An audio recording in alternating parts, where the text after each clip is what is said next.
filled with excitement, creativity, and fantastic adventures. Now, get ready to meet Newbon. Newbon is an actor whose powerful performances have brought some of gaming's most memorable characters to life.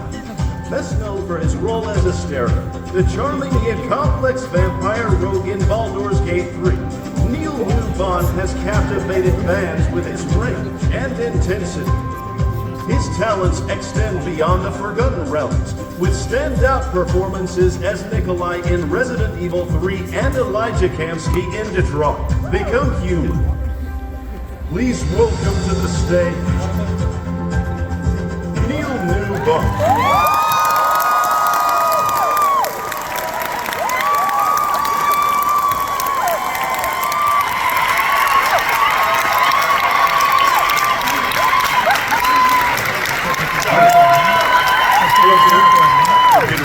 Nice to meet you.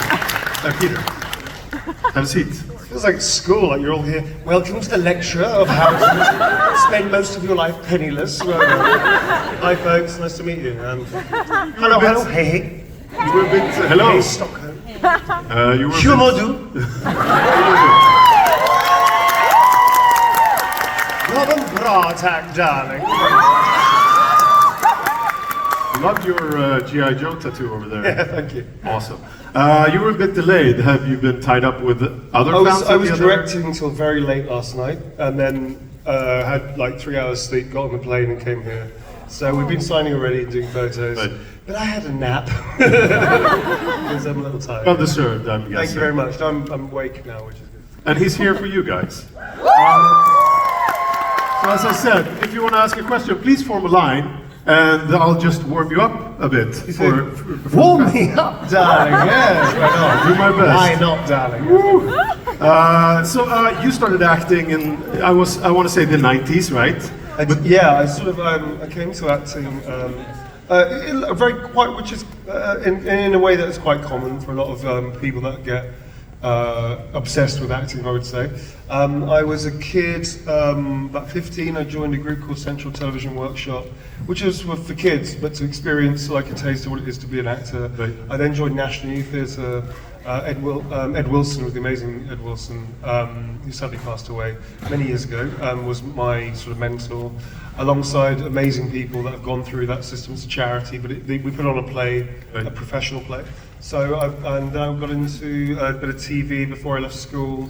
Knew I wanted to be an actor, so sort of school became a doddle because I only needed 2 qualifications from school at a very basic level to prove that you can read and write, but then go into acting training. So, right. So I was lucky, yeah. I got into it, but I didn't really get turned professional until about 98.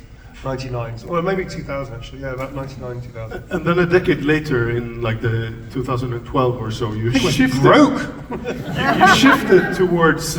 Shifted is a nice way of saying that my career was not doing well. Okay. Yes. I shifted. You fell upon... being very penniless to... Yeah. You fell upon voice and performance capture acting instead, and that's what you've been mainly doing.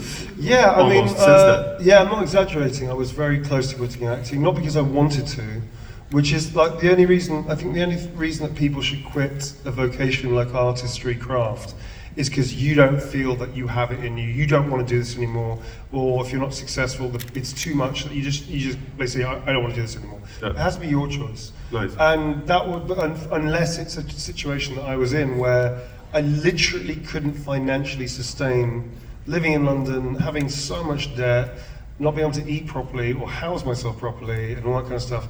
And it got to a point where I don't want to quit, but I have to quit because I cannot do this anymore. It was really awful. I had a really heavy time of it. And then I accidentally found motion capture. I'd never heard of it before. Right. And I wrote to the people that, there was a picture in a PC Gamer magazine. And I wrote to them, Audio Motion, Brian Mitchell and Stacey Boisel, and I said, listen, you know, I've got military training, gun training, weapon training, martial arts training, I used to do ballet, I'm an actor trained, I've got all these skill sets, and I think it's applicable to the work that you do by the looks of it. I also think what you do is theatre and film. I don't know anything else about it, but I'd love to try it. They got me in for an audition, and I landed Ubisoft's Ghost Recon Future Soldier, doing the performance capture for 30k. And it was 3 weeks of work, and it saved my ass. And then suddenly they kept on offering me work. A new world opened up. A new world opened professionally, up, yeah. and suddenly I had a career again. And then like 2015, I would say, which was an interesting year for many reasons. That year particularly changed a lot in my work and the jobs I was getting, and it elevated me again in the work I was doing. And that was the year I made a choice to say I'm no longer going to kill myself worries about why am I not doing film too much, why am I not doing this kind of stuff. Just take with gratitude the work I was being given, Right. and just do that and be focused on that. So I still do TV and film. Yeah. If I get the chance, theatre as well. But because I don't have the time, I'm very grateful and lucky and privileged to be very, very busy. And you're a very popular bloke. Look at this. Thank you. Yeah, I think my characters are popular. So I would say you too. Am I right?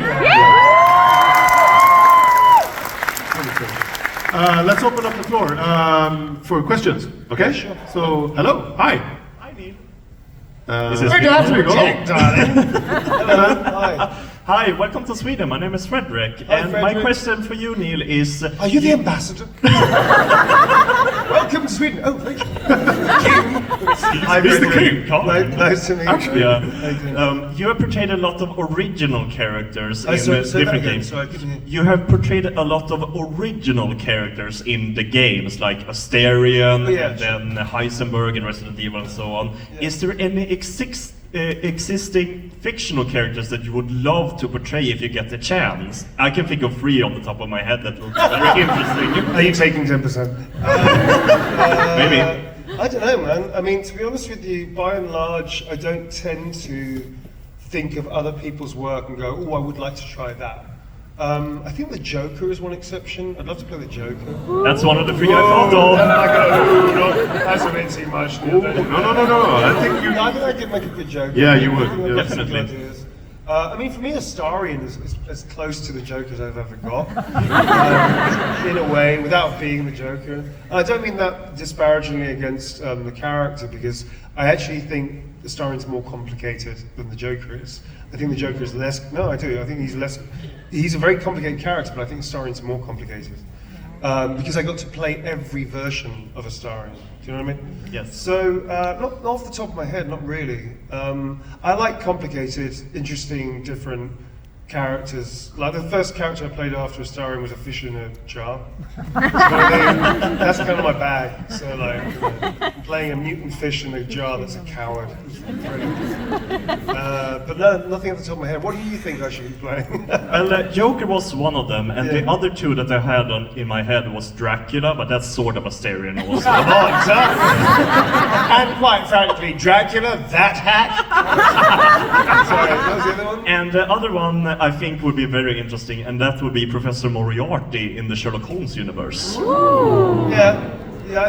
I like doing roles that are quite wildly different. So I don't tend to like to repeat types of roles too often. I mean, listen, I say that, I'll take any job, you know. I still audition. I do not just go, oh, I'll take this job now. I have to audition, man, like everybody else, which I'm very grateful for as well, because you have to get the right person for the job, yeah? Moriarty, yeah, I'm not sure what I could do with him, but that's an interesting film. Maybe.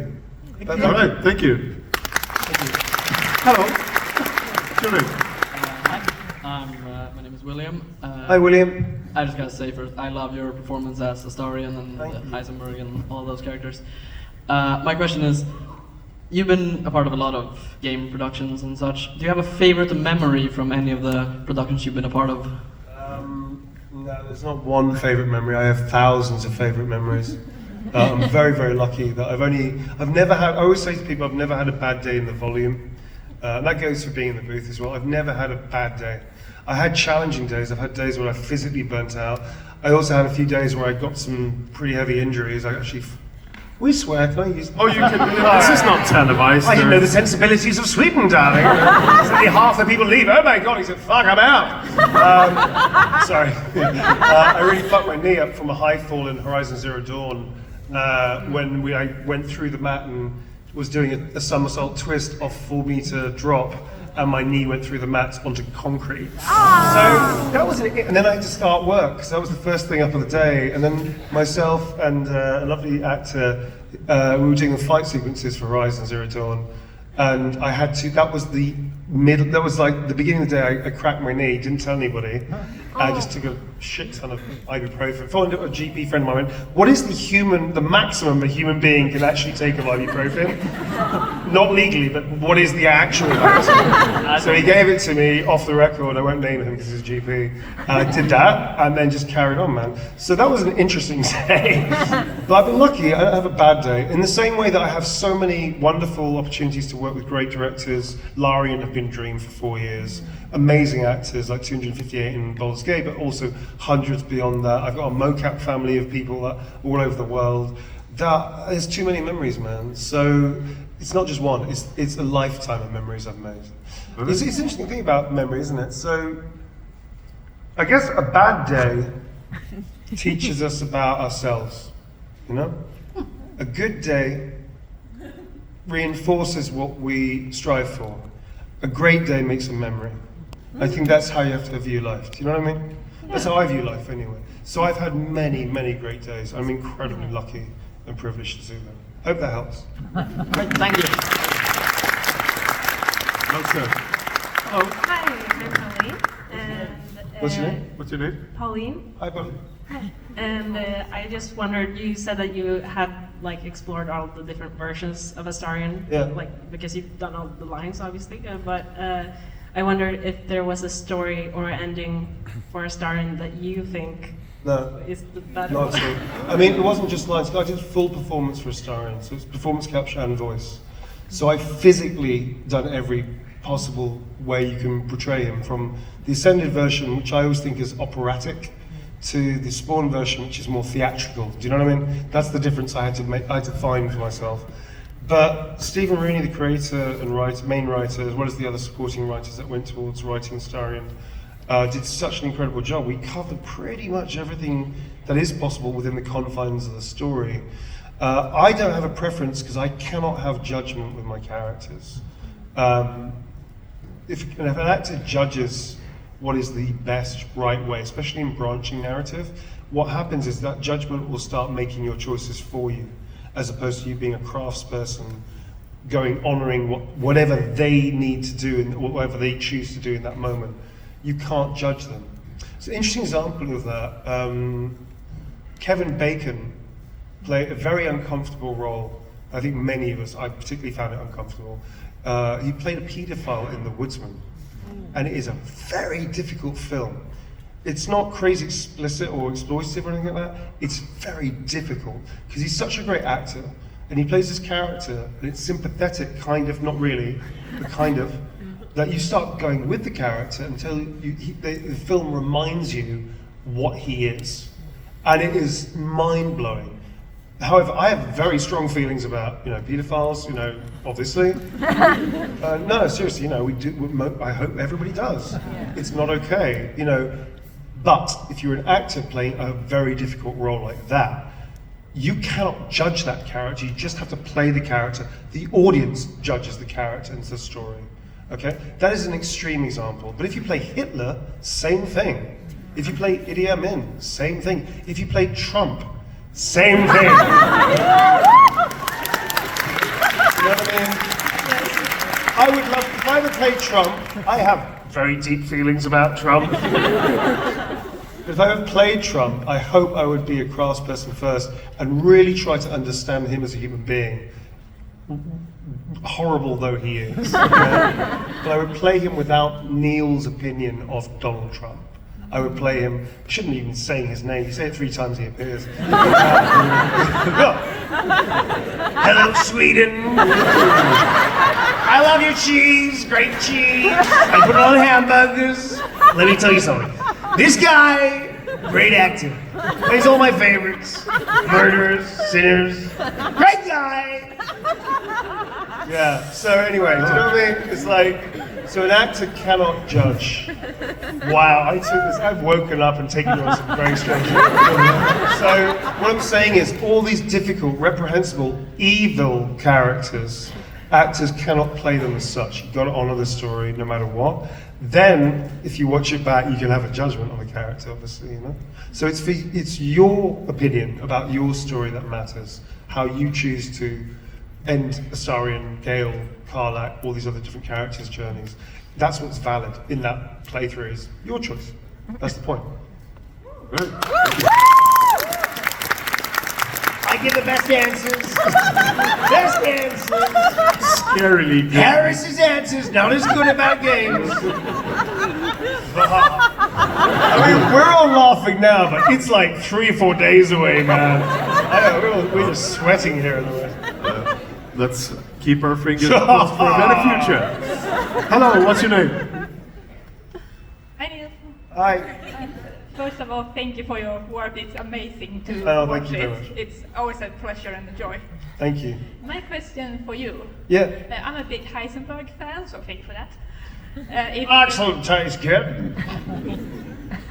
Oh, not a Heisenberg party here. If Heisenberg gave the same choice to Astarion, would Astarion say yes?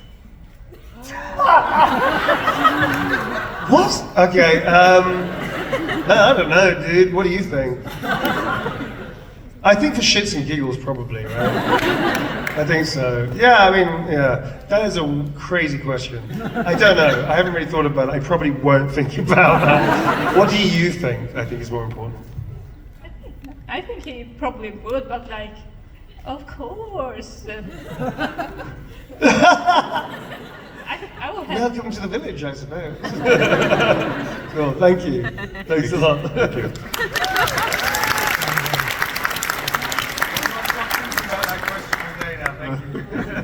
Hello. Hello. What's your name? My name is Sandra. Hi, and Sandra. I was wondering, if you don't mind, of course, Yeah. if you could replicate your favorite Astarion voice line. Don't have a favourite, but I'll take a group consensus as what they want to hear. 15,000 lines of dialogue, babe, it's a lot. Huh? The lawn! It's on lawn! I was right there. I've got so many favourites. There are too many, man. 15. What was that? Of course, what fun! I'm gonna fucking kill you. There's so many. Like every time I got we used to get a list of like 1,000 lines, which would be like our week sessions, and it was a joy to.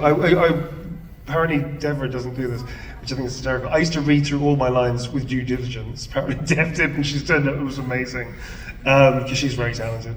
And it was just brilliant because I just saw this possibility of the lines. So I don't have a favourite. I've got loads of favourites. Please, can you say the sun part? The sun part? Can you elaborate? You mean, somewhere between a nice summer's day and the full concentrated power of the sun! Thank you. I'm not a performing monkey. Hello. Hi, my name is Amanda. Hi. My boyfriend has romanced Astarion in every single one of his multiple I see. Bi panic is a thing this year now. Yeah, he's in love. But did you expect Astarion to be so popular? No, I didn't. When we were recording it, I think we all, I mean, Pit Stop Productions where we did all the directing, and because I was a director on it for a short while as well, and that's where we recorded the bulk of the performance capture. We also did it at Larian's own mocap studios for motion capture stuff. We knew the game was great. I'm a huge fan of Larian anyway. Before I came on BG3, I loved DOS 2 and DOS 1. Yeah, man, it was good. And I think we all knew that the endeavor we were working towards, 300 odd actors, 500 developers, like just growing, like all this work happening over 4.5 years for our side, let alone the 8-year cycle they were on. We knew it was going to be a great game. I don't think any of us, including Sven, were not prepared for how big this game was going to be. Sven did not put enough IT people on standby on launch. No, I'm not kidding. Like, he's even gone public. He said that publicly. He did not embrace the IT department enough. It was completely overwhelming for everybody. Because, you know, we thought it would be great. But the thing is, you're never entirely sure if, you know, people are going to get your work. I wasn't sure if people were going to get the ideas we had for Astarion. Or definitely my take on Astarion. Because it's easy to dismiss him if you don't really play much with him. He's just a hedonistic vampire, do you know what I mean? So the layers and all the complexity and all the different things you find out about him and the way he is and the jokes and all that kind of stuff. Wasn't sure if people were going to get it. Kind of thought people might just get tired of it, So no, not at all. I was very pleasantly surprised, thrilled about how people have liked the character. And all the characters, not just mine. I'm just one actor and one character in the whole game, There's hundreds of people. Thank you. Thank you. Hi. Hello. Hello. My name is Alvar. Hey, Alvar. Can I swear on this? Is your parents here? I give you permission to go buck wild, darling. Yeah, that's right. I'm about to shit my pants because I'm so nervous. That's cool. Thanks, man. Nice to meet you. But I was just wondering if you know Kendrick Lamar and Drake. I am aware of these songs writers, yes. Yeah. You know they have a beef, right? I've heard that the beef was won by Drake or something. No. No? Am I wrong? Listen, I'm fucking old, man. What do I care about? No, I'm aware they have a beef. I'm aware of kind of who they are. I don't listen to their music, but I'm aware of the beef. Yeah. How did the beef start? And is it seasoned? I really think Kendrick won because he's a better artist, I guess. Yeah. I'm very curious to see where this question goes. I'm going to be honest with you, man. This is exciting. What's going on? And I think you would be great as a singer. You think I'd be good as a singer? Yeah, your voice is good. So, we're going from the beef that Drake has with such and such to turning it into a compliment. You are a politician, my friend. This may actually be the next future Prime Minister of Sweden. You are very adroit. Very good. Is that what you wanted to say? Can I give the crowd a little taste Yes, please. of a Kendrick song? Yeah.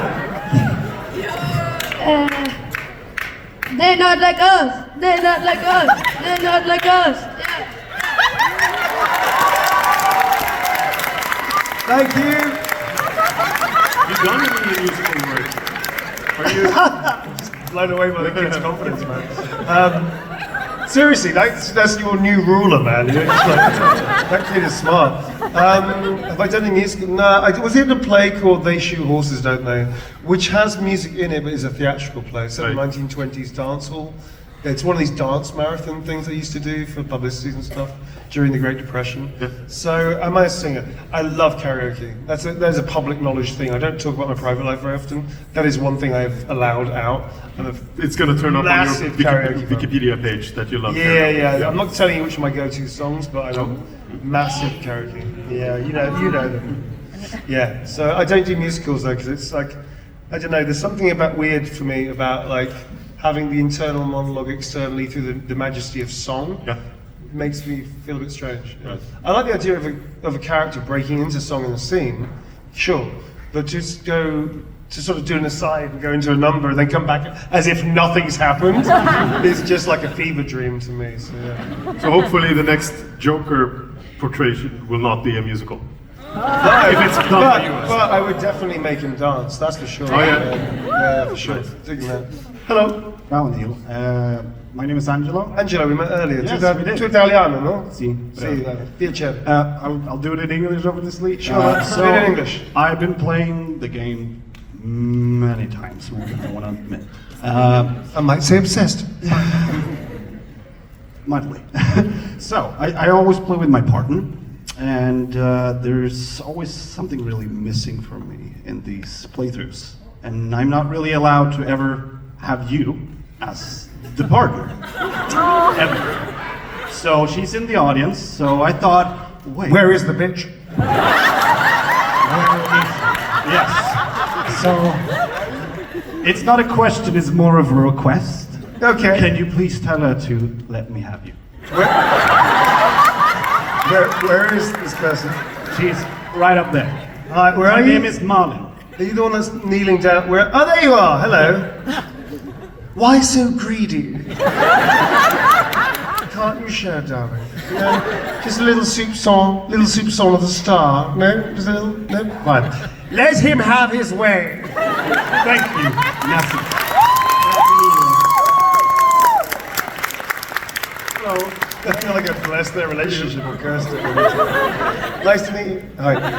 Hello. My name is Emil. Hey, Emil. Obviously, you've spent a lot of time on Baldur's Gate and a lot more time with the actors compared to other projects. Did you say that you evolved like a better connection with them?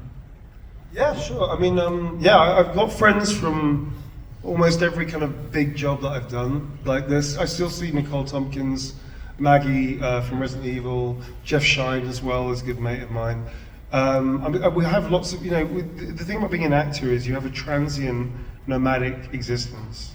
And you have to become fast friends with people on set because you have to build up trust, rapport, that energy thing. You're not always going to come away with like super close friends. It's too many people. But if you're lucky, you come away with a couple of people that you just really connect with, which is great. I'm lucky that I've got a lot of people that I've connected with, I've stayed in touch with. The Baldur's Gate cast is particularly special, I think, because we spent such a long time together. And because of the aftermath and the fact that we're privileged enough to come to places like Sweden or other places around the world to do conventions, or even do now D&D one-shots, because Wizards obviously now have the IP, and we're working with Wizards doing these things, which is amazing. That, we have a very special bond. There's a lot of us. It's not just 2 or 3 of us. There's like 11 in the main cast, hundreds in the main supporting cast. You know what I mean? It's like it's huge. And I was lucky enough that I was in so often over the 4 years from the very beginning that I got to meet almost everybody in the cast. I think there's maybe only 2 or 3 people of the entire cast that I haven't met, which was wonderful and again a privilege. We do have a special bond. This is particularly special, and it's still kind of going on in a way. So that's sort of it's bringing us very close. Yeah, it's good. I went on a road trip with my sisters Dev, Aliona, and also Jennifer English, and Theo is also. I've seen Theo quite a lot. I see Team Downey quite a lot. Sam Bayard as well. We've all it's just a good time. We're very lucky. Yeah. Thank you. Thank you. Or were you asking who's sleeping with whom? I will never tell. Hello. My name is Tia. Hey Tia. I was wondering, since you've portrayed so many characters over the years, if you could choose one physical trait or feature from Astarion, Kamsky, and Heisenberg. Sorry, I missed that middle part. What did you say? Physical, like their feet. skills or anything from their appearance to their powers. If you could choose one each for Kamsky, Heisenberg, and Astarion, what would they be and why? For me? Yeah. Oh no, I don't know. It sounds really boring, but you can't. I don't really think in those terms. Do you know what I mean? Because I have to separate myself from them. I have similarities to some things like I guess with Astarion I have a lot of flow. I come from a dance, martial arts background. I have natural flow, I've got femininity. There's similarities, but I don't want to take things from them. They stay with me. I now have Astarion's giggle. Yeah, I know, it's fucking... it's very silly. So I picked up things, the ape Bryn, when I get really fucking angry, which is very rare, but I get super angry usually with myself. I grunt and bark like an ape. No, it's really bad. It's so stupid. So it's like things like you get things via osmosis, but you have to disassociate. You have to try and get rid of. Astarion's the only one that's still really with me because I'm playing him still in the one-shots and conventions and things. I still play him. But Heisenberg now, there's nothing from Heisenberg I would take, And it's also nice because they're like old friends that you get to think fondly of, But I wouldn't want to take stuff from them. No. Sorry. No, I get that. I got mad. Thank you. Thanks a lot for the question. This is going to be hard for me to say, but this will be actually the last question. We were a bit late off in the start, but as I said, we will be here tomorrow too. So sorry for the massive line, but I know. Well, why don't you come and see me at the table and ask me the question there? Yeah? You just won't have an audience. But if you're okay with that, come and ask me at the table. That's awesome. Yeah. Well, this is all the time we got. So last question. Hello, Spidey.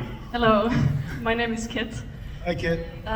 First of all, I just want to say we're not just here for Astarion. You seem like an incredible person.